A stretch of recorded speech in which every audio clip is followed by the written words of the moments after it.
Bonjour à tous, comment allez-vous? Vous allez bien? Vous avez passé une bonne semaine?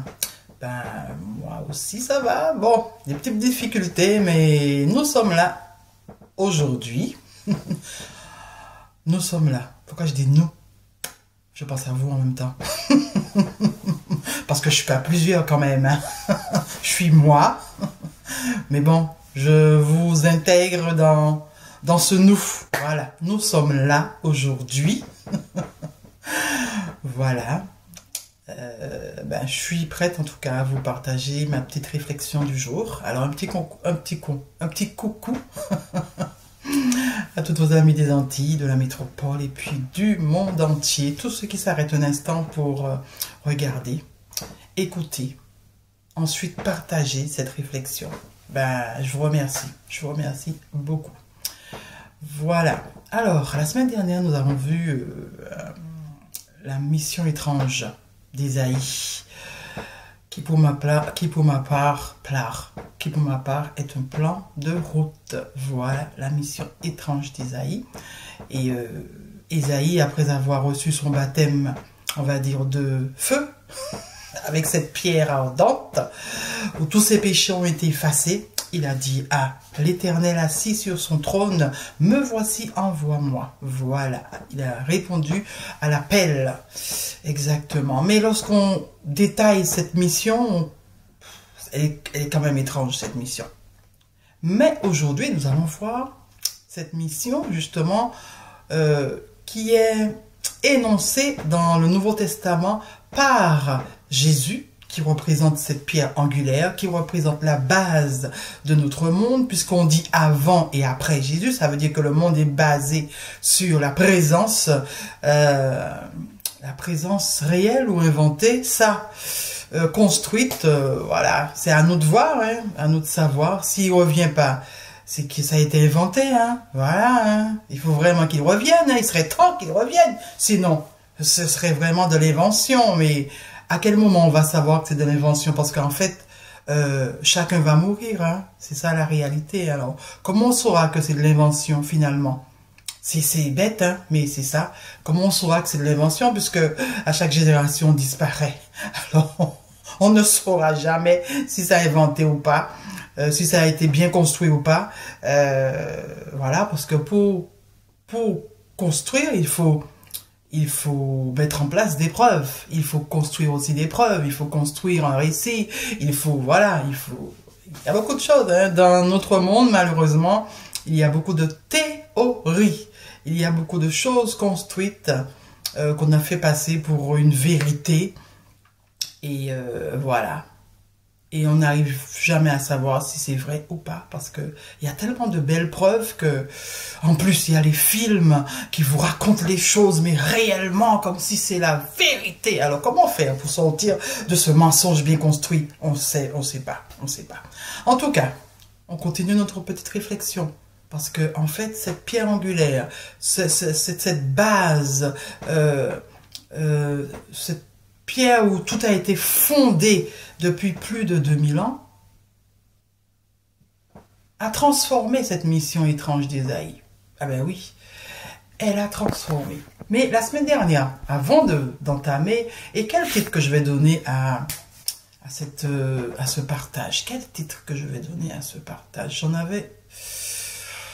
Ouf, je ne sais pas encore quel titre que je vais donner à ce partage. La transformation du plan de route. Ou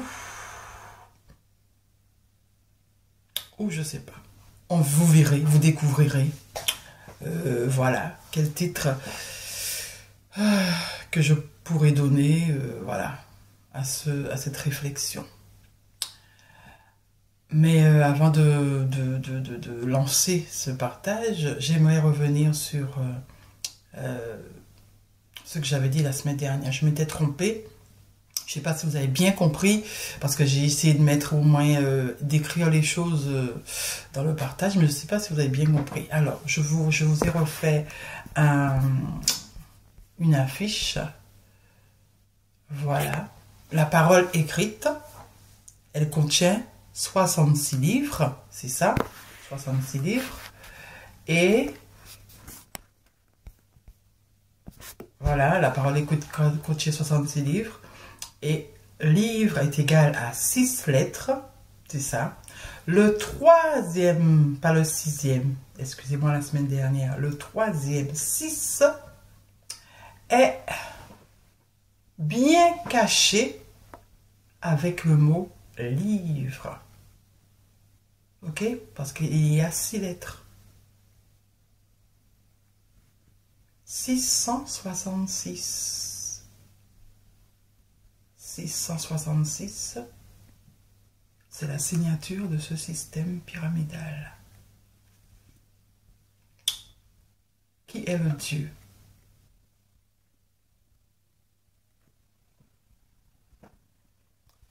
Qui a inspiré les paroles dites saintes? Qui est ce Dieu qui a inspiré les paroles dites saintes, mes amis? Celui qui a choisi 66 livres? Pourquoi ils ont choisi 66 livres? Pourquoi? Pourquoi pas 50 ou 40? Pourquoi 66 livres? Parce qu'il faut mettre la signature du système dans tout ce qui est organisé par le système, mes amis. Voilà. Alors passons à cette transformation. Cette base qui a tout transformé. Alors on a donné l'Éternel assis sur son trône, a donné une mission à Isaïe. Et puis quand la base, la pierre angulaire arrive au Nouveau Testament, il transforme la mission. Il dit que, voilà, on va voir un peu cette différence, cette transformation. Que le système, il continue à faire la transformation. Hein. Quand ça nous plaît pas, en fait, quand ça ne nous plaît plus, quand ça ne plaît plus au peuple, eh bien, on change les choses. On change, on transforme. Pour que ça puisse perdurer de génération en génération. Parce que les choses sont dites, mais autrement. Alors, voilà, le peuple accepte parce que c'est comme ça. Voilà, mes lunettes, je les remets. Je vais vous faire un style. Bon, alors, plan de route dans l'Ancien Testament, ce plan de route qui a été donné à Isaïe, ok? Au verset 9, il dit alors, va et dis à ce peuple. Qui est ce peuple? On ne parle pas du peuple. Vous entendrez et vous ne comprendrez point. Vous verrez et vous ne saisirez point. En lien avec cette première partie, Matthieu 13, versets 13 et 14. C'est pourquoi je leur parle en parabole. Ça sert à quoi les paraboles?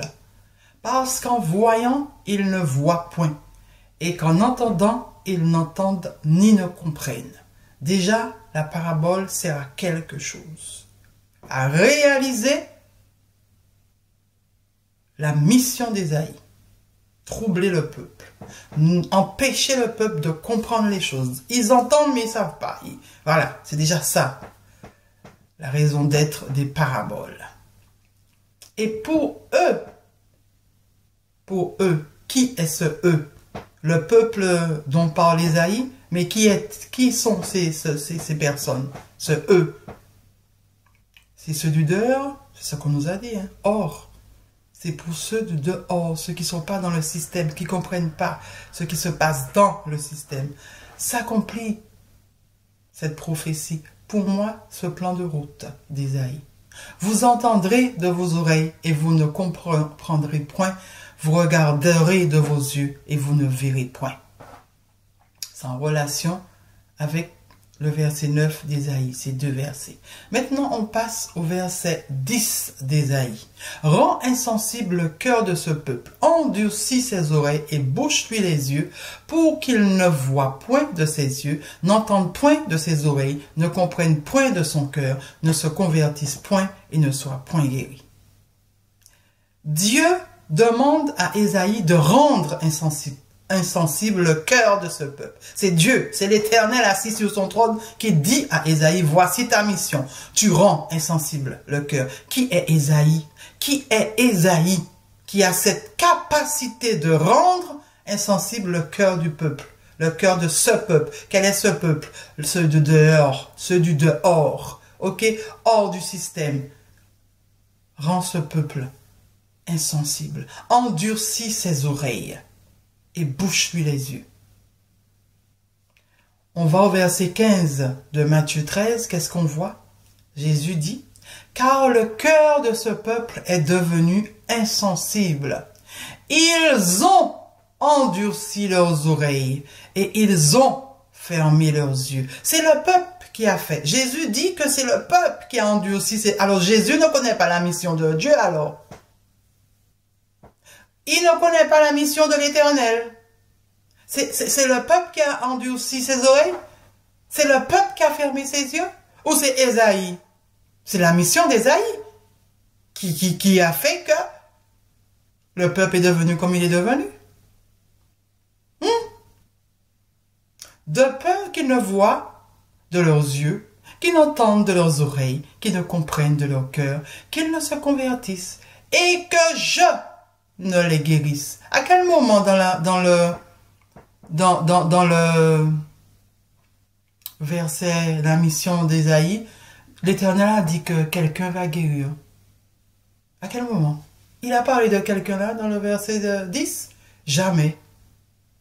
Alors, Jésus, la pierre angulaire, la base, prend les choses de l'Ancien Testament, mais il les transforme à sa sauce. Il les transforme comme il veut. Alors, ce que l'Éternel a dit n'a pas d'importance. Alors, ce que l'Éternel dit, il n'y a plus d'importance. C'est ça. Ce que le Père, ce qu'on nous dit, hein, l'Éternel, c'est le Père. Ce que le Père a dit, ce n'est pas important alors. C'est ce que Jésus dit qui est important. Alors Jésus dit que c'est le peuple qui s'est endurci son cœur.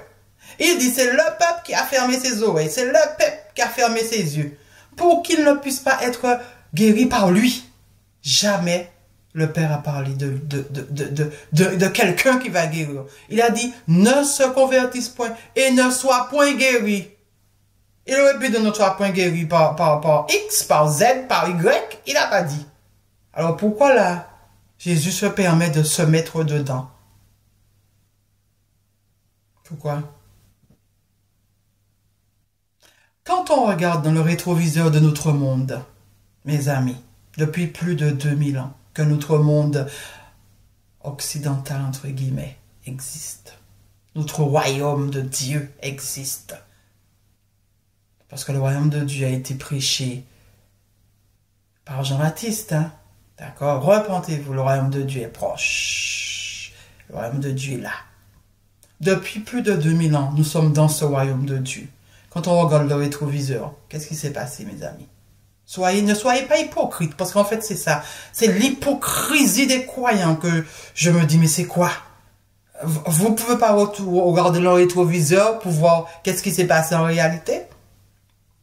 Qu'est-ce qui s'est passé en réalité? Est-ce que les gens ne se sont pas convertis? Puisque la mission, c'était ça, d'empêcher les gens de se convertir. Est-ce qu'il y a plus de 2000 ans, est-ce que les gens ne se sont pas convertis? Dites-moi. À tel point que le royaume de Dieu a rempli toute la terre. Hein? Tellement qu'ils ne se sont pas convertis. C'est le royaume de Dieu qui domine.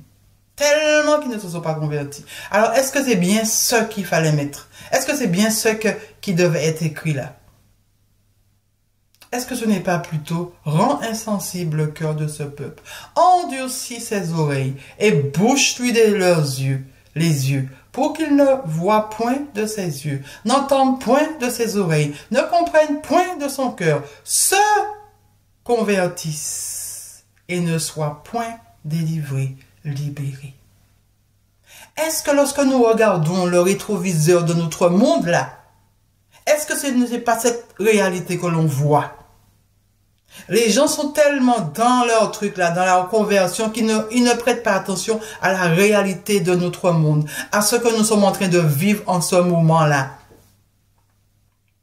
Cette réalité critique qui est en train de se passer dans notre monde, mais on attend une délivrance, on attend d'être libéré. Alors on est enfermé, on est aveuglé par des croyances qui nous ont été données dans le but de nous convertir et de nous empêcher d'être libres et délivrés. Est-ce que ce n'est pas ce qui se passe plus tôt? La mission étrange d'Ésaïe s'est bien réalisée.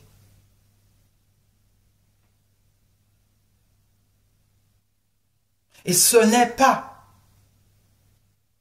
le peuple qui a endurci ses oreilles, non.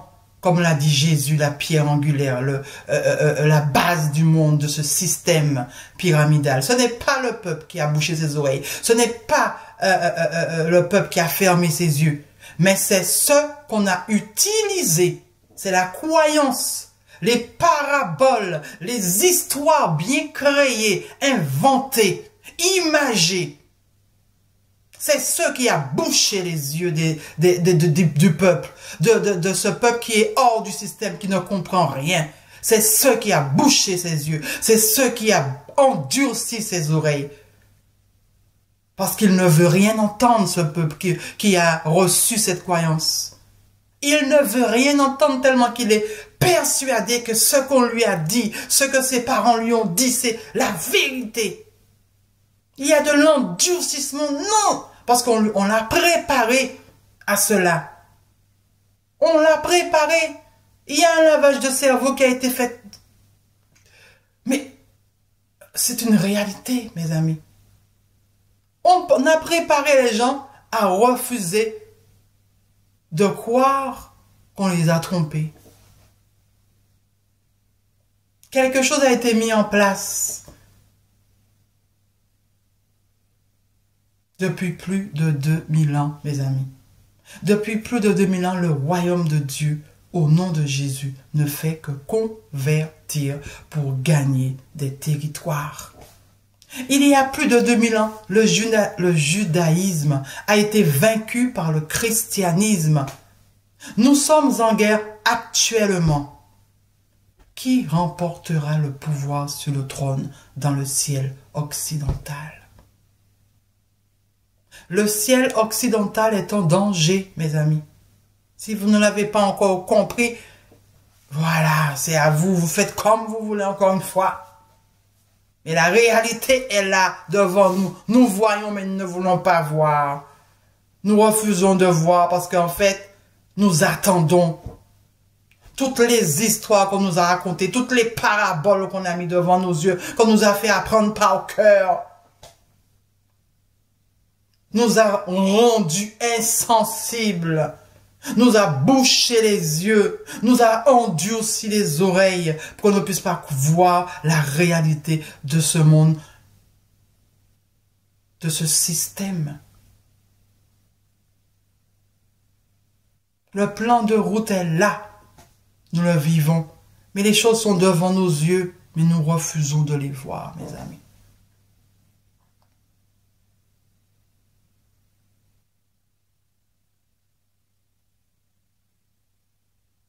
Regardez le rétroviseur de notre monde depuis plus de 2000 ans, ce ciel occidental. Regardez ce système, regardez-le. Affrontez la réalité.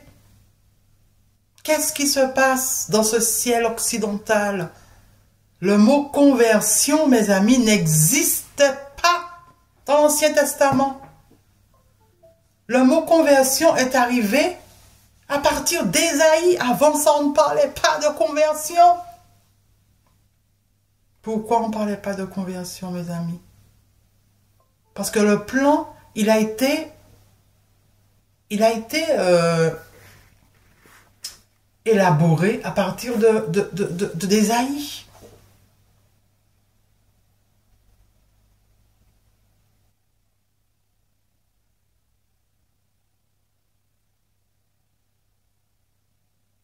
Le mot délivrer, voilà, c'était de ce que l'on parlait, la délivrance. La repentance aussi, on en parle. Plutôt repentir. Il n'y a pas de mot repentance dans l'Ancien Testament. Plutôt repentir. Mais la conversion, cela a commencé à partir d'Ésaïe. Voilà mes amis. Je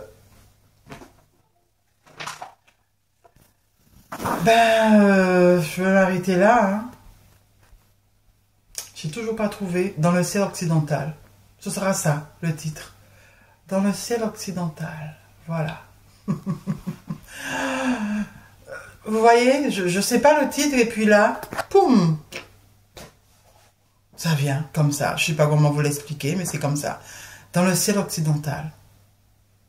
Qu'est-ce qui s'est passé depuis plus de 2000 ans? Il a chassé le judaïsme pour implanter le christianisme.